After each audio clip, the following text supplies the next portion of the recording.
Hi, this is Steph with Belladonna Dyes, and today we're going to make some rayon pants. These pants were pre-shrunk in a hot water cycle, no detergent, no fabric softeners, and then dried completely, and then I soaked them in my soda ash bucket for the afternoon, and then I put them in my Panda spin dryer, and they're barely damp. For this project, I'm going to be using sinew. Sinew creates the white lines. You could probably use rubber bands or kite string if you don't have sinew, but for this particular project, I am looking to have that separation of the colors. I do want those white lines. So to get started on this project, when I had the pants laying out flat in front of me, I picked up the left side of the waist and I pulled it straight up off the table and I grabbed it up in my right hand and gave it a pinch. Okay, so now I've gathered that up and I'm just going to use the sinew to start tying it off. So you wrap it around a couple of times and then you pull it tight. Now I've heard that rayon is very delicate when it's damp or wet.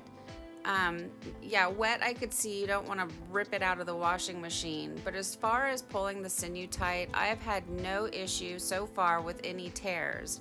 Now, I'm not being super aggressive with the fabric, but I am pulling the sinew very tight.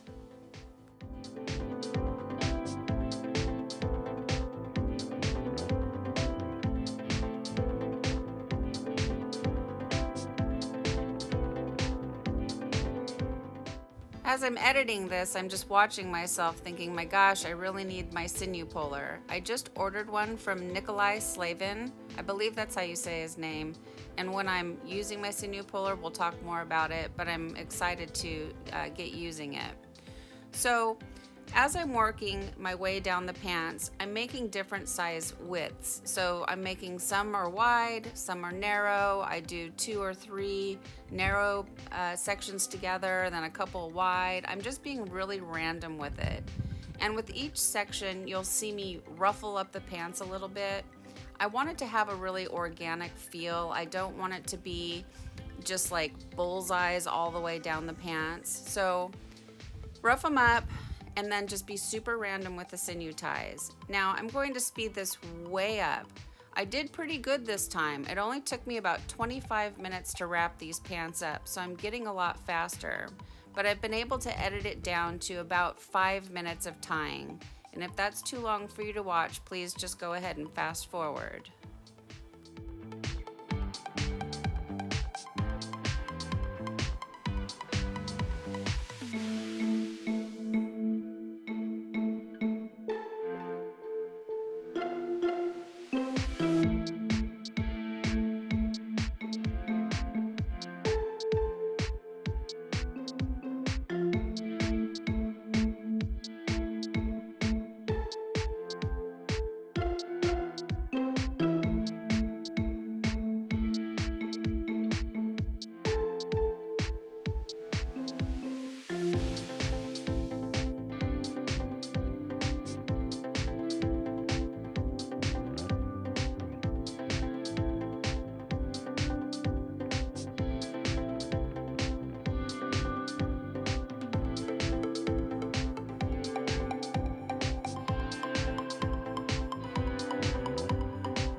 For those of you that are still here watching, well, thank you. I just want to tell you, I really do appreciate you guys. That means you guys are dedicated to the true process of tie-dye, and you realize that it just doesn't happen in 2 seconds. It's a real process. So thank you for still watching. And I also just really want to say thank you so much for supporting my channel. You know, you guys are the ones that leave me comments on all my tutorials and give me the thumbs up, and it encourages me to keep going. Because I guess, you know, if people stop watching, well then I guess I'll just stop sharing. But as long as you guys stay with me and I feel like you guys are participating in this with me, I'll continue to share. So I just wanted to give a shout out to all of you and just let you know that I really do appreciate you. So thank you so much.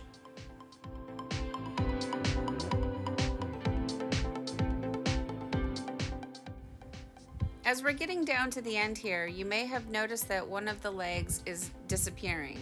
That's a good sign. That means that we're on a vertical. If they were both the same length right now, that would mean that we're making horizontal lines, and for this pattern, you don't want that. So losing one of the pant legs is a good sign.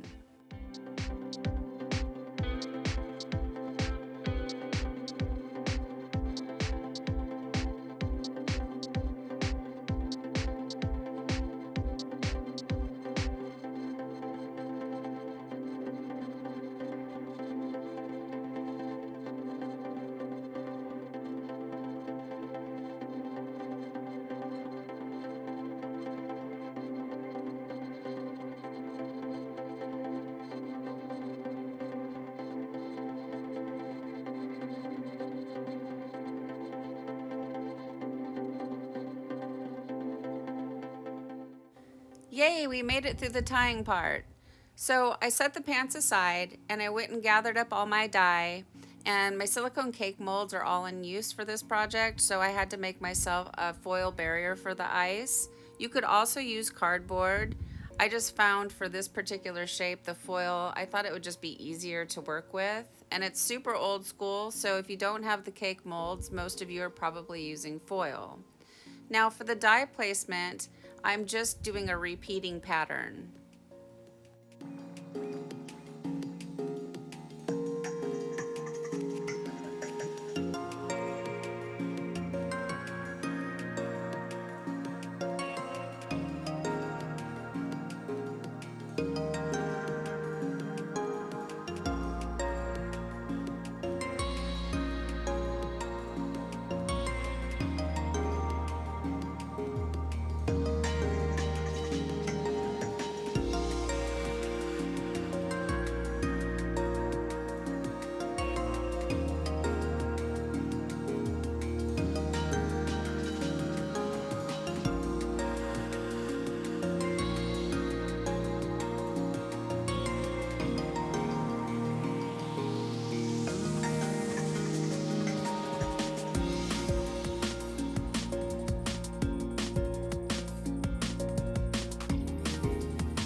In my orchid, I'm noticing these huge white chunks of something. I'm assuming it's whatever they mix the dye with, but it's not dye because it's like hard white rocks. I'm kind of bummed out because that's weight in my container, and I'd much rather have the dye than those white rocks.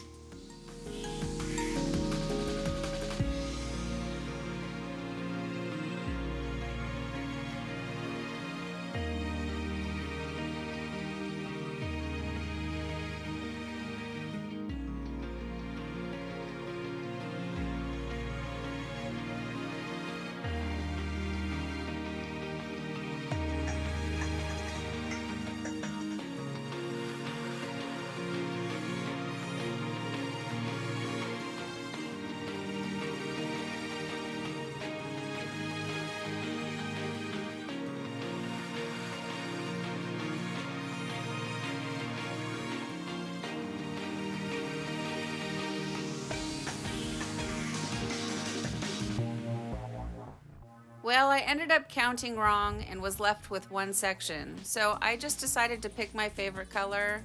In this case, it happened to be amethyst. Put on a mask and sprinkle a light layer of soda ash. You do not need to add a ton of soda ash. These pants were already soaked, and I'm just adding it for good measure. I have seen other people like pile it on. That is totally not necessary. Just a quick little light sprinkle is all you need. And then add your ice.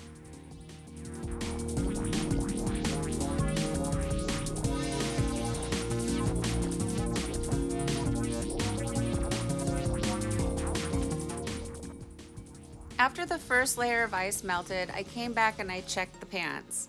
There was a lot of undissolved dye, but there were also some areas that didn't have enough dye. So I came and I did a little touch up using some orchid, and then I added another layer of ice.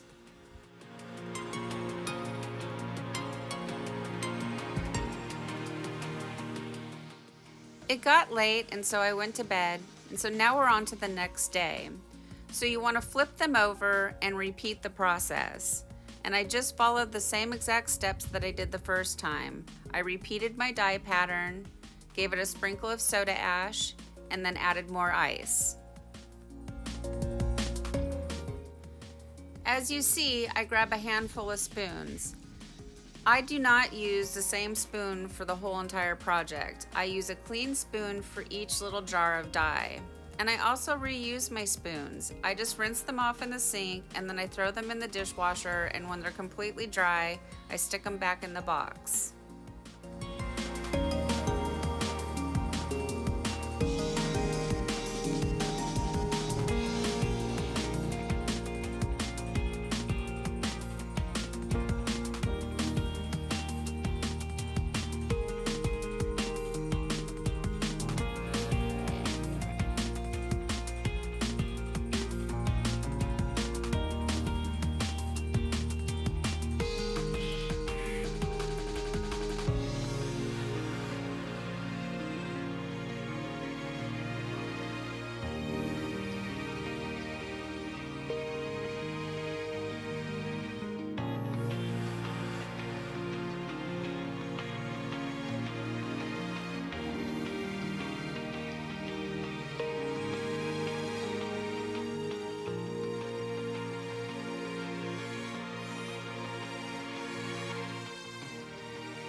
After this first layer of ice melted, I set the pants outside and added a second layer of ice. It was really nice and sunny outside, so I put the lid on the container and I let them batch for 48 hours. I really wanted to make sure that I had thorough saturation on these ones. So now it's time for the rinse out. And untying these pants can be a rather tedious job, let's say. So you just want to unravel them, and when your sinew line gets too long, just snip it off and it becomes more manageable. So you want to rinse in cold water. That's going to rinse away any soda ash that might still be reacting within the fabric, and then gradually increase your water up to hot, and rinse until the water runs pretty much clear. Now from here, I take them to the washing machine and I do a hot water cycle, and that's with just plain hot water. I do a second hot water cycle using Synthropol, and then I do a third hot water cycle using Millsoft. And Millsoft brings softness back into the fabric after the dyeing process, and I get both of those from Dharma. Now, if you're trying to purchase Synthropol, it's been discontinued again, and so now they have a product called Kirillon. They also have their own brand, and I think it's called Dharma's Textile Detergent. Either one of those will work just fine. Then I put them in the dryer, and we will come back and we'll see the results.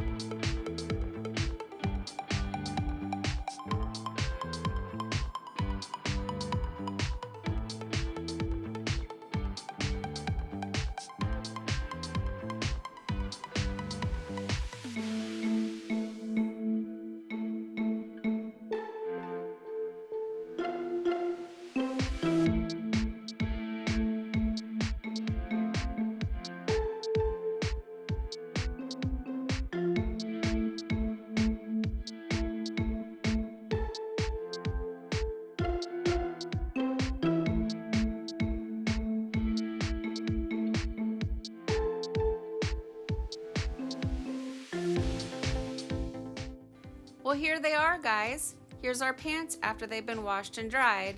And I think all that hard work really paid off this time. These pants are gorgeous. I love this color combination. I've also used it before on a couple of my heart shirts, and it really goes over quite well. It's very pleasing to the eye. Now, these pictures absolutely do not do these pants any justice, and they look so much better when they're on the body than just laying flat on a surface. So I'm in love with these pants. I think they turned out amazing. And I really do love this color combination, like I said. That amethyst to me is just so gorgeous. It's such a beautiful shade of magenta. And the orchid, it spits out blue. I don't know, I'm just really in love with these pants. So what do you guys think? Please leave me some comments down below. Thank you so much for watching. Please hit subscribe if you haven't already, leave a thumbs up, and click the bell for future uploads. And remember, have fun tie-dyeing.